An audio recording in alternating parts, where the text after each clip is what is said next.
मेरी माँ गांधारी ने आज तुम्हारे लिए 56 भोग बनाए हैं, आप जाकर के उन 56 भोगों को भोगिए, 56 भोगों का स्वाद लीजिए। मेरे केशव खड़े हुए और कन्हैया दुर्योधन से कहते हैं कि अरे दुर्योधन, जो भोजन व्यक्ति करता है, भोजन सिर्फ 2 ही परिस्थितियों में किया जाता है। या तो भोजन कराने वाले व्यक्ति के मन में बहुत श्रद्धा हो, तब भोजन करने का मन होता है, चाहे कितना भी पेट क्यों ना भरा हो। कोई बहुत आदर से बुलाए, सम्मान से बुलाए, सत्कार से बुलाए और प्रेम से यदि कोई भोजन कराए तो भरे हुए पेट पर चाहे हम एक भी निवाला खा लें, परंतु अवश्य खाएंगे, उसका मान रखने के लिए। या तो तब भोजन किया जाता है और या फिर भोजन तब किया जाता है जब भोजन करने वाले व्यक्ति के पेट में बहुत भूख हो, भूख से तड़पड़ा रहा हो, छटपटा रहा हो, तब भोजन अच्छा लगता है।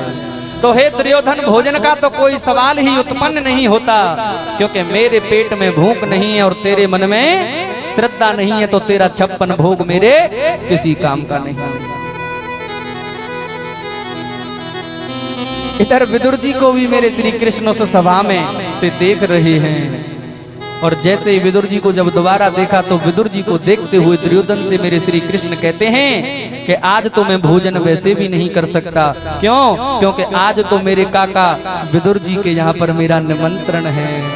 दुर्योधन कहता है कि विदुर, अरे वो तो किसी समय हमारा मंत्री हुआ करता था, हमने तो उसको ढक्के मार कर निकाल दिया।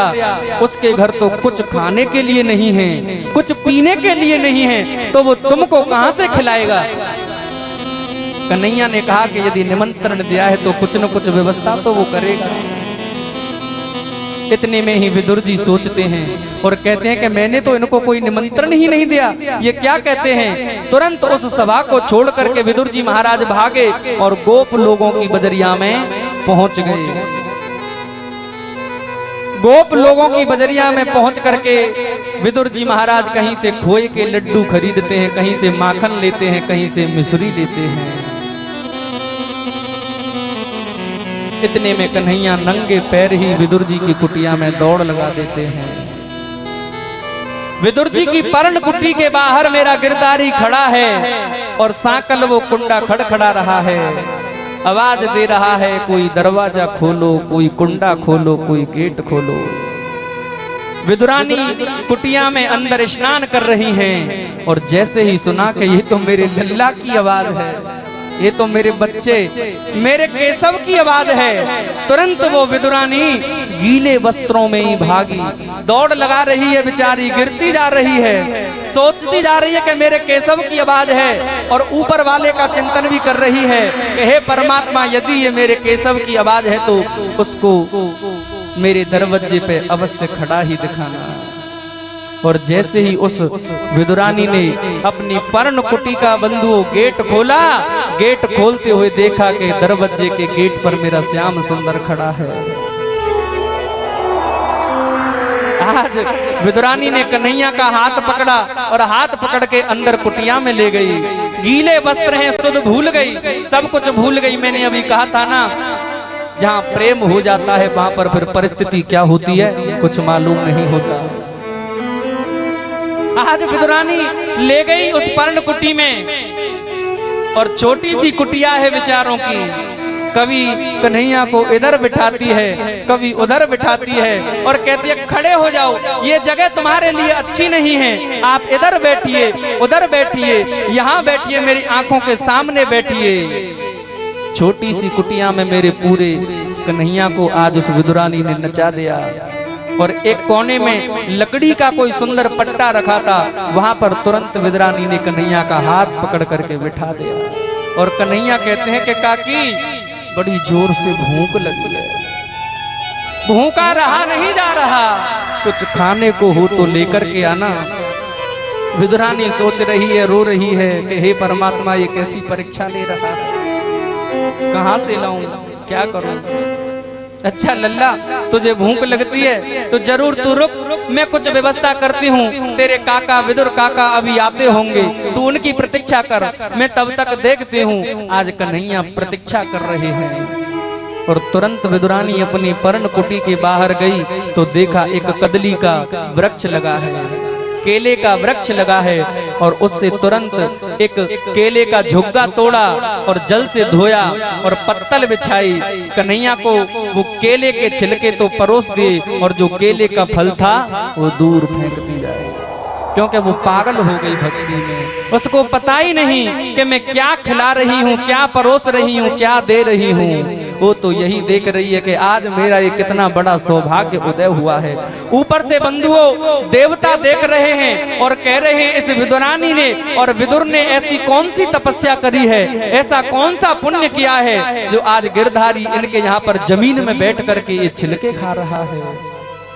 कन्हैया ने एक दो छिलके खाए बड़े प्रेम से। कन्हैया को भी पता ही नहीं, क्योंकि वो प्रेम से दे रही है और वो प्रेम से पा रहे हैं।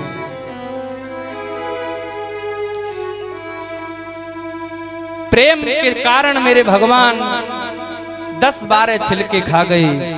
इतने में विदुर जी भागे भागे आए और कुंडा खड़काते हैं और कहते हैं अरे विदुरानी, अरे प्रिय, अरे भक्तनी, तुरंत दरवाजा खोल, जल्दी दरवाजा खोल।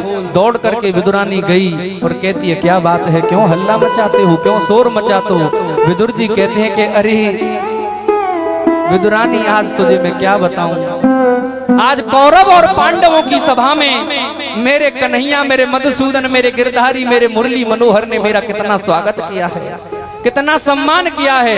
कहां पर कर्ण, विकर्ण, धृतराष्ट्र, पांडव, कौरव इत्यादि सभी के सामने मेरे कन्हैया ने कहा है कि आज मेरे विदुर काका के घर मेरा निमंत्रण है, मैं उसके यहाँ पर जाऊंगा।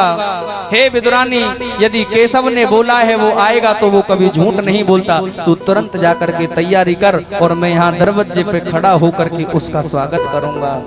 विदुरानी कहती है कि ये आप क्या कहती हैं, वो आ रहे होंगे कि वो तो कब से अंदर बैठे हैं। तुरंत विदुर जी भागे दौड़ लगाए। क्या कहती है, आ गए, कब के आ गए, कब आए, अरे तूने कुछ व्यवस्था की कि नहीं की। जब जा करके देखा तो एक पट्टे पर बैठ करके कन्हैया हाथ जोड़ करके मंद मंद मुस्कुरा रहा है। और जैसे ही विदुर जी महाराज की दृष्टि उन फलों पे गई, विदुर जी के नेत्र सजल हो गए और विदुरानी से कहते हैं अरे भाग्यवान, हमारे अनंत जन्मों के पुण्य प्रताप से आज केशव हमारे इस गरीब की कुटिया में आया और तूने ऐसा स्वागत किया, फल की जगह उनको छिलके खिला दिए।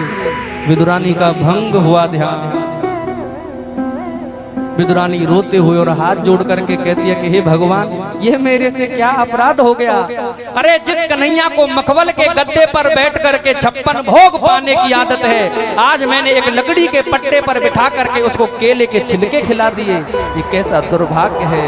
अब कन्हैया का भी प्रेम से ध्यान भंग हुआ और कहते हैं कि ओहो काकी, तो क्या हम छिलके खा रहे थे।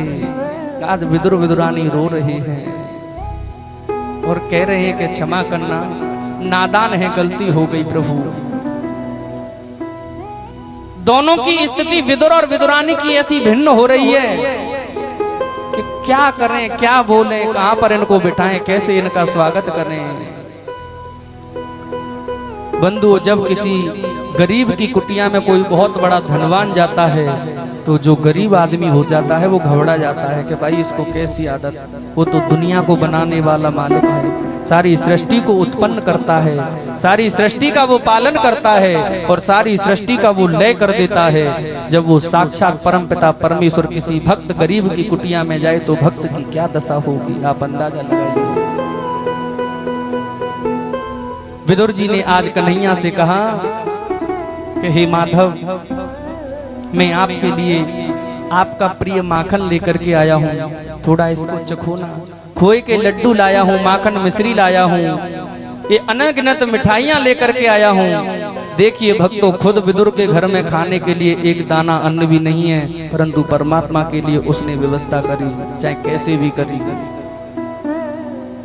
एक लड्डू मेरे गोपाल ने विदुर के हाथ से लिया और अपने मुख में रखा, थोड़ा सा माखन भी खाया, चुप बैठ गए। विदुर जी कहते हैं क्या बात है कि सब स्वादिष्ट नहीं है क्या। आज कन्हैया विदुर जी से कहते हैं काका एक बात बताऊं, आप बुरा मत मानना, जो स्वाद मुझे उन छिलकों में आ रहा था ना, वो स्वाद मुझको इन माखन मिश्री 56 भोग लड्डुओं में नहीं आ रहा था। वो अनुराग, वो प्रेम